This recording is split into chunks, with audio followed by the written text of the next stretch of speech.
On Thursday, September 29th, the game Bonelab released.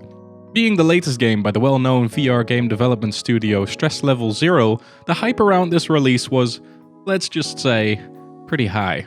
Wow. I am shook. Bonelab is finally releasing.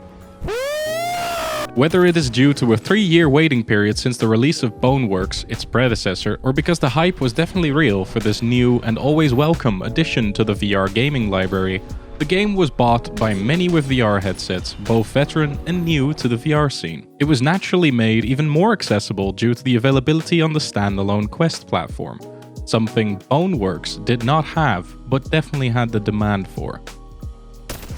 I too was thrilled to see what Stress Level Zero was up to.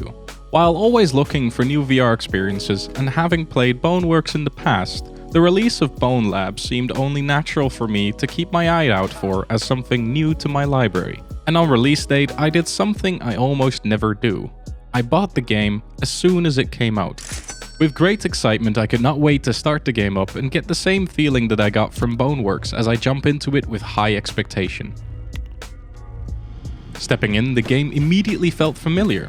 The physical interactions, the weight of objects, the handling of firearms, and the overall level of polish on everything to make it a solid VR game meant that I felt at home in the world of Bonelab. And after survive a falling elevator, the blood was rushing through my veins in the anticipation of playing more of this intriguing game. Sadly though, my excitement was short-lived, and quickly replaced by a feeling of confusion. The familiarity of everything turned into a déjà vu as the feeling of being home was replaced by the urge to go on holiday.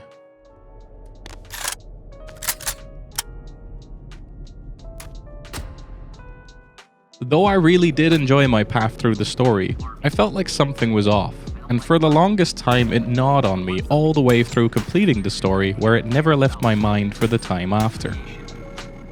The level design felt like door after door into another room filled with seemingly random ideas thought of at coffee break, and the puzzles themselves seemed a lot easier than what I experienced in Boneworks. Almost as if the endless possibilities of the game allowed you to speedrun through the levels. The awesome idea of the new avatar system, though working absolutely brilliantly, felt like it did not get used to its full potential, and it seemed only the introduction to the different avatars were the only times you actually had to use them, after which you could finish the campaign sticking to any avatar that you preferred. And we all know what I preferred. Even things that I learned back in the days of Boneworks could be applied on the one hand, but somehow not on the other. Granted, this would be no issue for those only playing Bonelab, but it confused my stubborn mind personally.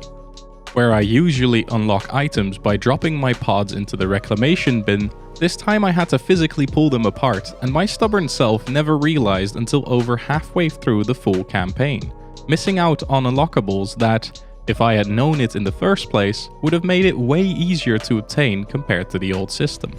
These days, we can't expect games to be absolutely ironed out at release, but even looking past the performance and Valve Index bugs that will probably be worked on very soon, I did get to see what the core product is that you get before you add the other half.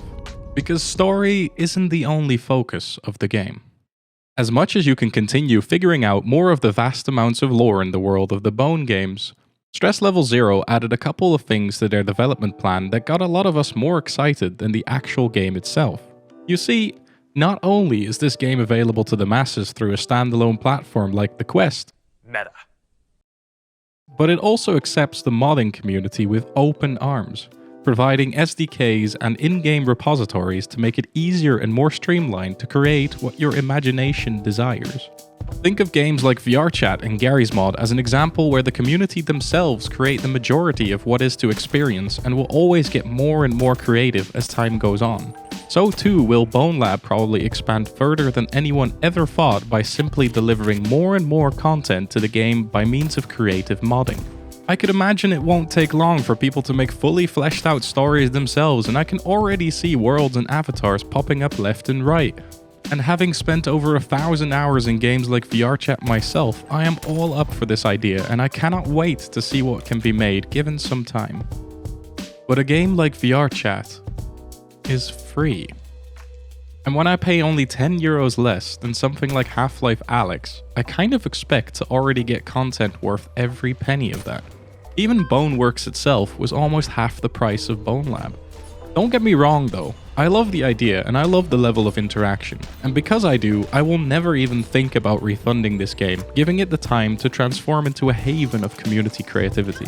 But in my personal opinion, €40 is a lot of money for 5 hours of story and an SDK. Most of all, it just confuses me because for me, this game sits right in between two sides of the same coin regarding VR games. On the one side are games like Half-Life Alyx that bring you an amazing story and level of immersion, while still being host to very impressive mods for even more levels and gameplay. And on the other hand are the games that set out to do just one thing, and do it really, really well. VR Chat being one of the biggest social VR games out there, and games like Blade and Sorcery or Hot Dogs, Horseshoes and Hand Grenades filling in the blanks if you are looking for melee fighting or general interest in high-detailed firearms.